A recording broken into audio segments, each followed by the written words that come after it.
Delivery കഴിഞ്ഞ സമയത്തെ നമുക്ക് ഈ പോസ്റ്റ് പാർട്ടം കുറേ സ്റ്റേജസുകളുണ്ട്. എന്തെങ്കിലും ഇഷ്ടമുള്ള ഒരു കാര്യം ചെയ്യണമെന്ന് തോന്നി.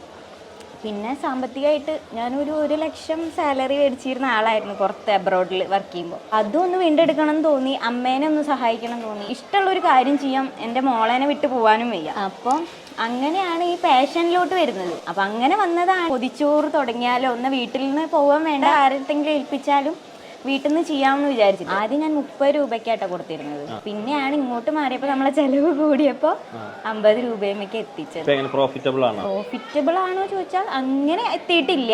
പക്ഷെ നമുക്ക് നഷ്ടമില്ലാതെ മുന്നോട്ട് പോകാൻ പറ്റുന്നുണ്ട്. ആൾക്കാരെ സാറ്റിസ്ഫൈ ചെയ്യിക്കാനും പറ്റുന്നുണ്ട്. നമ്മളും സാറ്റിസ്ഫൈഡ് ആണ്. 3 പൊതിച്ചോറിന് ഒരു 50 എത്തിയ സ്ഥിതിക്ക് ഒരു 2 മാസം കൊണ്ട് എത്തിയിട്ടുണ്ടെങ്കിൽ ഡെഫിനറ്റ്ലി ഞാൻ സക്സസ് ആവും. അതിലൊരു ഉപ്പേരി ഉണ്ടായിരിക്കും, അച്ചാറ്, പുളിയിഞ്ചി, ചമ്മന്തി. അപ്പൊ ഇന്നുള്ളത് പുതിയാപ്ലക്കോരുണ്ട്, കരിമീനുണ്ട്,